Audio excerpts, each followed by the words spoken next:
বগুড়া এবং শেরপুরে নবনির্বাচিত দুই সংসদ সদস্য শপথ গ্রহণ করেছেন। বেলা 12টার দিকে তাদের শপথ বাক্য পাঠ করান জাতীয় সংসদের স্পিকার হাফিজউদ্দিন আহমেদ। জাতীয় সংসদ ভবনে স্পিকারের কার্যালয়ে হয় এই শপথ কার্যক্রম অনুষ্ঠান। প্রধানমন্ত্রী তারেক রহমানও এতে যোগ দিয়েছেন। শপথ গ্রহণ শেষে নবনির্বাচিত সংসদ সদস্যরা রীতি অনুযায়ী শপথ বইয়ে স্বাক্ষর করেন। গত 10 এপ্রিল নির্বাচন কমিশন সচিবের স্বাক্ষরিত এক গ্যাজেটের মাধ্যমে শেরপুর 3 আসনের সাধারণ নির্বাচন এবং বগুড়া 6 আসনের উপনির্বাচনে বিজয় প্রার্থীদের ফল প্রকাশ করা হয়।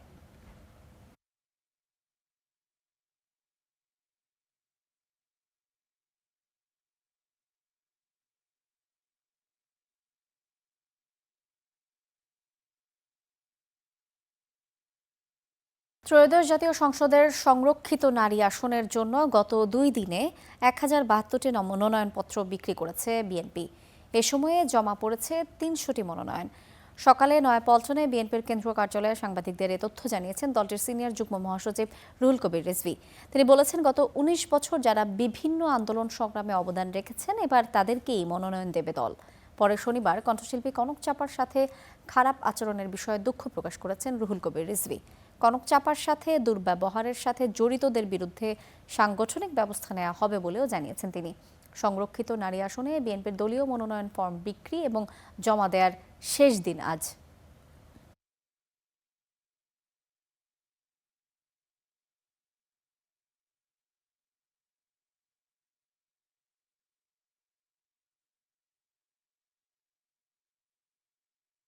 তো সবকিছু মিলিয়েই আমি মনে করি বেশ আজকে 3 দিন হয়ে গেল, আজকে শেষ দিন এবং অত্যন্ত আনন্দঘন পরিবেশে আমাদের মহিলা নেত্রীরা, বিএনপি মহিলা দল এবং অন্যান্য অঙ্গ সংগঠনের যারা ঢাকায় এসেছেন সারা বাংলাদেশে এবং ঢাকায় যারা এখানে কাজ করেছেন, বিগত সংগ্রামে যাদের অংশগ্রহণ ছিল, তারা স্বতঃস্ফূর্তভাবে ফর্ম কিনে সেটা পূরণ করে জমা দিচ্ছেন।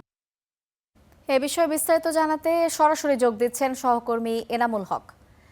এনামুল, আমাদেরকে জানাবেন যে সকাল থেকে আপনি সেখানে আছেন, নয়াপল্টনে আপনি আছেন, মনোনয়ন প্রত্যাশীদেরকে দেখছেন, আপনি সেখানে বিশেষ কোনো তথ্য থাকলে আমাদেরকে জানাবেন এবং সেখানে কেমন পরিস্থিতি আপনি দেখতে পাচ্ছেন, কারা আসলে আজকে সকাল থেকে কাদের আনাগোনা বেশি দেখতে পাচ্ছেন আপনি, যদি উল্লেখযোগ্য কেউ থাকে সে বিষয়েও জানাবেন।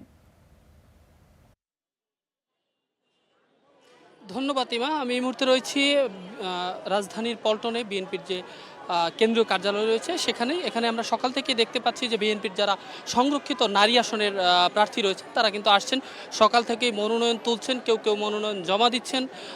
দুটো একসাথেই চলমান রয়েছে, আমরা সকাল থেকে দেখতে পাচ্ছি এবং প্রার্থীরা ইতোমধ্যেই এসে গণমাধ্যমের সাথেও কথা বলছেন। তারা যেটি বলছেন যে দীর্ঘদিন আন্দোলন সংগ্রামে যাদের ভূমিকা রয়েছে, এই আপনার দীর্ঘ 17 বছরের আন্দোলনে যাদের ভূমিকা রয়েছে এবং তৃণমূলে যারা দলকে সংগঠিত রেখেছে তাদেরকেই যেন দল থেকে মনোনয়ন দেয়া হয়, এটি কিন্তু তারা প্রত্যাশা করছেন। কিছুক্ষণ আগেও আমরা প্রার্থীদের সাথে কথা বলছিলাম, তারা বলছিলেন এবং দলের পক্ষ থেকেও যেটি জানানো হয়েছে যে দীর্ঘ আন্দোলন সংগ্রাম এবং যারা যোগ্য তাদেরকেই মনোনয়ন দেওয়া হবে এবং তাদেরকে প্রার্থিতা দেওয়া হবে বলে কিন্তু জানাচ্ছিলেন দলের পক্ষ থেকে দলের সিনিয়র যুগ্ম মহাসচিব অ্যাডভোকেট রুহুল কবির রিজভী। এবং এর সাথে গতকালের যে ঘটনাগুলো রয়েছে সেটিরও তিনি বলেছেন যে সেটি দলের পক্ষ থেকে দুঃখ প্রকাশ করেছেন এবং এর সাথে যেটি জানিয়েছেন যে এর জন্য দলীয়ভাবে তাদের বিরুদ্ধে ব্যবস্থা নেওয়া হবে এটিও জানিয়েছেন। এবং প্রার্থীরা সকাল থেকেই কিন্তু বেশ উপচে পড়া ভিড় আমরা এখানে লক্ষ্য করছি এবং এর সাথে আমরা প্রার্থীদের সাথে কথা বলছি। প্রার্থীরাও এটি বলছিলেন যে দীর্ঘ আন্দোলন সংগ্রামে যাদের ভূমিকা রয়েছে, নতুন যে মুখগুলো আসছে, নতুন মুখগুলোর ভিড়ে যেন পুরাতন যারা দীর্ঘ দিনের যে আন্দোলন সংগ্রামে ভূমিকা রেখেছে তারা যেন হারিয়ে না যায়, এটি কিন্তু বলছিলেন যারা দীর্ঘ দিনের আন্দোলন সংগ্রামে এবং পরীক্ষিত কর্মী, বিএনপির যে পরীক্ষিত কর্মী তারা কিন্তু এটি বলছিলেন। ইমা, এই ছিল আমার কাছে বিএনপির পল্টন কার্যালয় থেকে সবশেষ। ইমা। এনামুল, আপনাকে অসংখ্য ধন্যবাদ।